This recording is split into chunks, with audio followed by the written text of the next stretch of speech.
참 예수님, 코로나 바이러스인가 하는 것 때문에 걱정이 많이 되시죠? 많이 되는데 면역성이 없는 분들은 정말 조심하셔야 돼요. 그러니까 면역성이 없는 분들은 가능하면 여러 사람이 있는 곳에는 가지 않는 게 좋겠지요, 그렇죠? 그래서 아마 이것도 언젠가 넘어갈 거예요. 근데 이제 걱정은 사실은 이게 사드나 이런 거와 같이 변종 바이러스라고 그래. 그거로부터 나온. 그래서 앞으로 그런 것들이 자꾸 돌림병이 더 심한 게 나올까 봐 걱정입니다. 우리가 기도하면서 우리가 살고 있는 이 땅에 대한 관심들을 조금 더 깊이 가져야 되지 않겠는가 하는 그런 생각을 가져봅니다. 그래요. 오늘 또 사도신경으로 가봅시다. 지난 시간에 끝에 제가 사도신경의 의미에 대해서 이렇게 설명했습니다. 사도신경은 신경이라고 그랬으니까 믿음의 징표다. 어떤 믿음의 징표냐? 사도들로부터 이어받은 믿음의 징표가 바로 사도신경이다. 그러면서 세 가지 특징을 제가 말씀을 드렸습니다. 세 가지 의미를 말씀드렸는데, 첫 번째 징표의 의미는 하느님과 내가 나누는 사랑의 징표이다. 그러니까 하느님과 내가 나누는 사랑이, 하느님이 날 사랑한다는 것과 나도 하느님을 사랑한다는 이 사랑을 드러내는 징표가 바로 사도신경이다. 우리는 이 사도신경을 통해서 우리를 사랑하시는 하느님을 알 수 있고, 또 우리는 그 응답을 통해서 우리가 사랑받고 있음을 알고 있는 것, 이것이 첫 번째 징표의 의미고, 두 번째는 내가 고백하지만 공동체가 보존해 온 것이기 때문에 공동체와 일치, 다시 말해서 우리 모두와 일치하는, 고백은 개인이 내가 해요. 저는 믿나이다 이렇게 얘기해요. 그러니까 다른 사람이 믿는 것이 아니라 제가 믿는다. 무엇을? 공동체가 고백하고 있는 신앙을 내가 믿기에 우리 교회와 일체해요. 그래서 우리는 뭐라고 그래요? 서로를 형제 혹은 자매라고 그래서 부르는 겁니다. 그 다음에 이 의미를 잘 드러내는 마지막 특징은 뭐냐? 바로 개은 기도를 통해서 잘 드러나요. 그러니까 주고받는 것, 이것이 바로 사도신경의 의미다. 이런 것을 지난 시간에 얘기했습니다. 오늘은 사도신경의 가치에 대해서 좀 여러분에게 말씀을 드리려고 합니다. 사도신경은 가치의 중요성으로 볼 때 세 가지 특성이 있다고 저는 생각합니다. 첫 번째는 사도신경은 문손에 지어진 것이 아니라 구젓, 곧 입으로 암송하여 전해졌습니다. 그러니까 사도신경 그냥 이렇게 글자로 전해진 것은 아니다. 사람들이 애워서 입으로 전해진 기도다. 이것은 의도적이에요. 의도적. 왜냐하면 두 가지 이유 때문에 그래요. 첫째는 박해 시대이기 때문에, 그렇죠? 이걸 함부로 이렇게 밖으로 드러낼 수가 없었어요. 그래서 첫 번째는 우리 신앙을 지키기 위해서 그랬고, 두 번째는 이 신앙의 진리가 너무 소중하기에 허투루 전할 수가 없었어요. 그래서 믿을 만한 사람들에게만 전했어요. 그렇게 전해져 내려온 것이 이 사도신경이에요. 그러므로 사도신경은 아주 중요한 의미가 있죠. 이 사도신경을 전달해야 될 가치가 있다. 첫 번째로. 이게 사도신경은 전달하는 것은 영광이에요. 그러나 동시에 또 뭐예요? 죽음을 각오해야 되는 거예요. 초기 순교자들은 이것을 전하기 위해서 죽으셨어요. 우리 한국에도 그랬지만 우리 초대교회에서도 그랬어요. 그러니까 사도신경을 간직하고 있는 것은 우리의 은총이지만 동시에 이것은 우리에게 목숨을 잃을 아주 위험까지 있는 그런 어마어마한 행위다, 이런 얘기를 할 수 있습니다. 그래서 초대교회에서는 순교자들을 신앙 고백자다, 신앙의 증거자다, 이렇게 얘기했던 것입니다. 그러니까 이 사도신경 그렇게 전해진 것, 은총을 우리 안에 머물게 하기 위해서 목숨을 걸고 전달해 준 가치 있는 것이다. 두 번째 가치는 사도신경은 어떻게 가르치냐? 직접 맞대면에서 가르쳤어요. 구전으로 가르쳤으니까 서로 이렇게 얼굴을 마주보고 가르쳤어요. 그렇게 하다 보니까 사도신경은 지식만 전해진 것이 아니에요. 그러니까 요런 뜻이 있다. 요것만 전해준 것이 아니라 교회가 가져온 습관, 간섭, 전통, 그 전해주는 삶까지 가르치고 전하게 되었습니다. 따라서 사도신경은 신앙의 진정한 가치가 뭔지를 우리에게 가르쳐줘요. 신앙은 지식이 아니라 뭐라고, 지식만이 아니라 뭐라고요? 삶이다. 이런 가치가 있어요. 그 다음에 세 번째 가치는 사도신경은 신앙이기에 늘 증거할 준비를 갖춰야 돼요. 증거하려면 어디다 담고 다녀야 돼요? 내 마음에 담고 다녀야죠. 그러니까 애울 수밖에 없어요. 입으로 애울 수. 그래서 참된 신앙은 증거할 준비가 되어 있어야 합니다. 그러기에 항상 입에서 외워 그 내용을 실천해야 됩니다. 그러니까 증거하는 그런 가치가 있어요. 그래서 옛날에, 요즘은 우리 신자들이 이렇게 비교하면 만들면 옛날 교우들보다는 신앙생활하는 게 좀 약하죠. 우리가 스스로 그걸 인정하죠.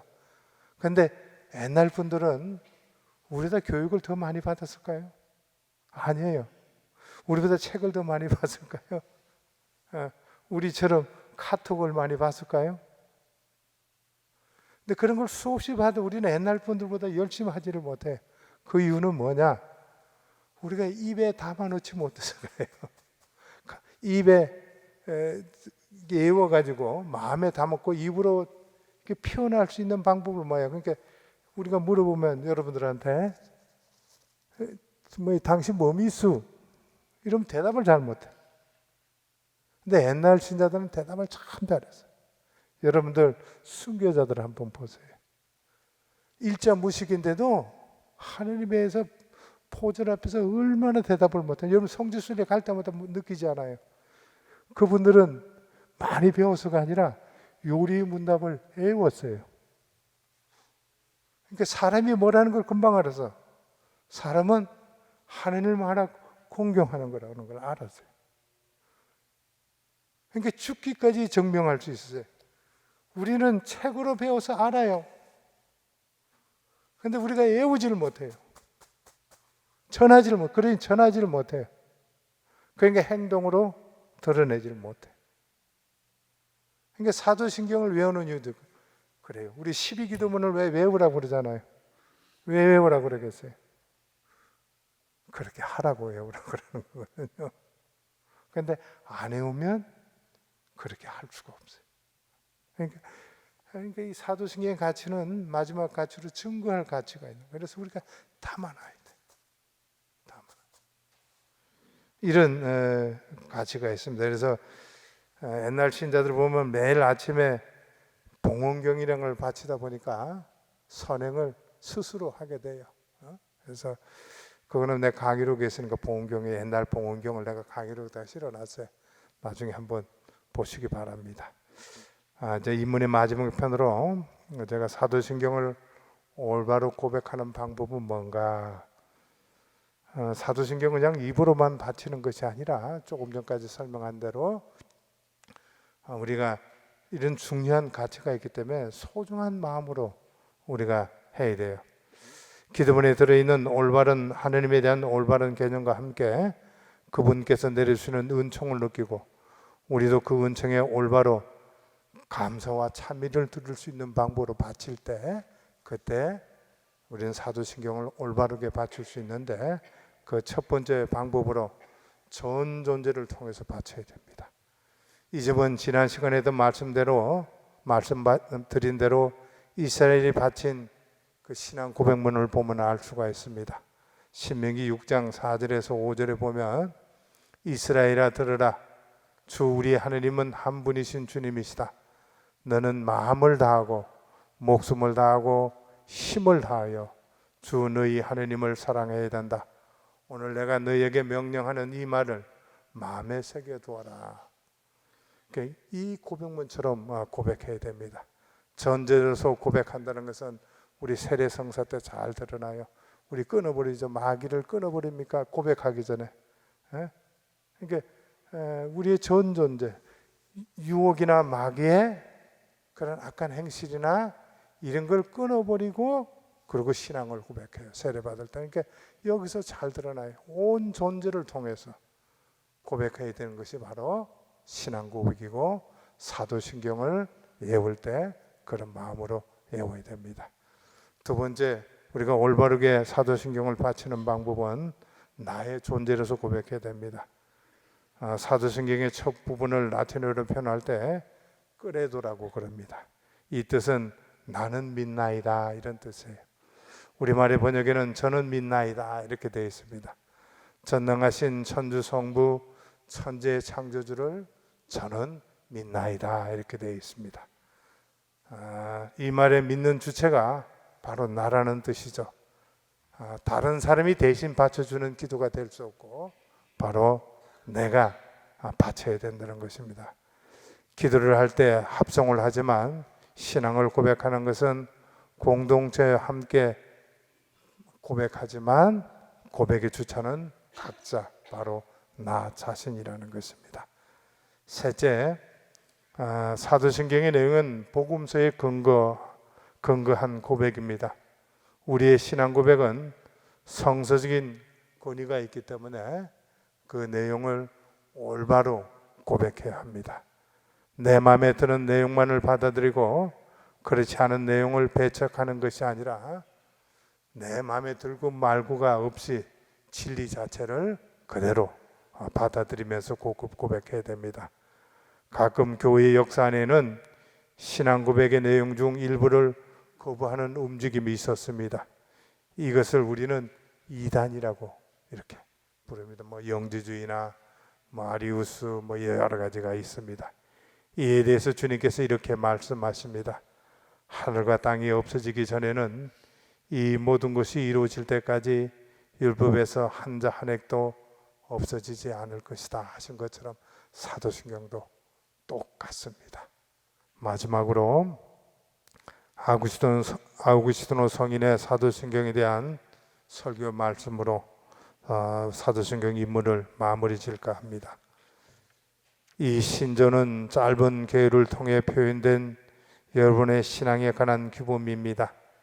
기억하는 데 어려움이 없도록 성령께서는 여러분들을 가르치십니다. 적은 말들이지만 이를 통하여 표현되어야 하는 신앙을 위하여 커다란 선익을 얻게 됩니다. 나는 전능하신 하느님을 믿습니다. 적은 말들이 얼마나 풍요합니까? 그분은 하느님이십니다. 아버지이십니다. 능력 있는 하느님이시고 선하신 아버지이십니다. 주님께서 아버지를 찾는 것처럼 우리가 그렇게 한다면 우리는 행복한 자들입니다. 따라서 그분을 믿으십시오. 그리고 그분의 자비하심으로 모든 것을 희망합시다. 왜냐하면 그분은 전능하시기 때문입니다. 아무도 그분은 나의 죄들을 사하지 못하신다고 말하지 맙시다. 어떻게 그것이 가능한 것 같습니까? 그분은 전능하십니다. 이러한 신앙이 여러분들의 마음을 가득 채웁니다. 그리고 신앙을 이행하는 데 도달하도록 여러분이 매번 그것을 이해하고 믿는 것, 이것이 그리스도의 신앙입니다. 이것이 보편적인 신앙입니다. 이것이 사도들의 신앙입니다. 이렇게 말씀하셨습니다. 다음 시간부터는 사도신경 하나하나를 여러분들과 함께 묵상하는 시간을 갖도록 하겠습니다.